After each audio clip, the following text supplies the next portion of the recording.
प्रत्येक व्यक्ति को जो होती है ताजी एवं हरी सब्जियां और फल प्राप्त हो सके। अब भाई अगर हम बात करते हैं संतुलित भोजन की, तो संतुलित भोजन किसी भी व्यक्ति को तभी प्राप्त हो सकता है क्या?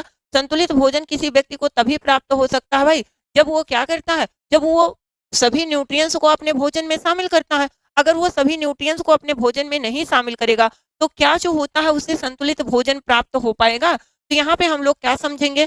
पोषण वाटिका का अर्थ क्या है? अगर आपसे पूछा जाता है कि पोषण वाटिका जो अभियान चलाया गया, इसका मुख्य उद्देश्य क्या है? इसका अर्थ क्या है? तो आप क्या बताएँगे? तो आप बताएँगे कि मैम इसका अर्थ है भूमि का वह छोटा टुकड़ा जहाँ घर के लोग सब्जियाँ उगाते हैं और यह सुनिश्चित किया जा सके कि परिवार के सभी, विशेष रूप से बच्चे और महिलाएँ कुपोषण का शिकार ना हो। इसका कुपोषण का शिकार ना हो। अभी देखिए बच्चों में होता क्या है, वो न्यूट्रिएंट्स ज़्यादा नहीं, जो उनकी पसंद की चीज़ होती है वही खाना पसंद करते हैं। भाई पिज़्ज़ा, बर्गर ये सब बच्चों को दीजिए, फैटी चीज़ें या जंक फूड तो वो बड़े शौक से उसको खाते हैं।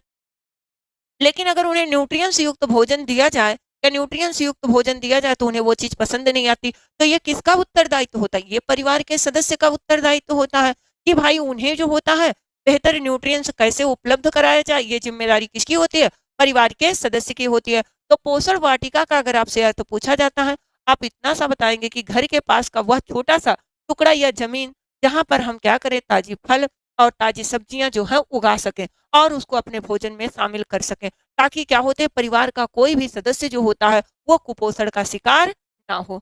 तो ये आपके क्या था फ्रेंड्स, पोषण वाटिका का अर्थ। इसका मुख्य उद्देश्य क्या था? भाई पोषण वाटिका जो होता है वो हमारे बीच लाया क्यों गया? तो ये भी आपको समझना होगा। और देखिए इसमें स्टेप बाय स्टेप हम बता रहे हैं, क्या कुपोषण की दर रही है, प्रतिशत क्या रहा, ये आपके एग्जाम के लिए जो होता है इम्पोर्टेंट है।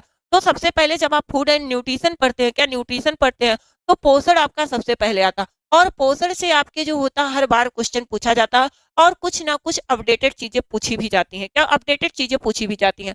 तो इसलिए जो है हम लोग को हर वो उससे जुड़े तथ्य को पढ़ते चलना है, क्या करना है, पढ़ते चलना है।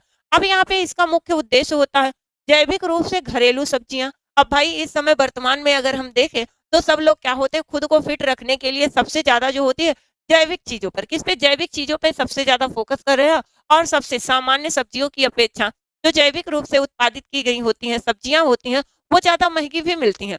तो घरेलू सब्जियों और फलों के माध्यम से पोषण की जो क्या होती है आपूर्ति है, उसकी क्या करना है, पूर्ति करना है।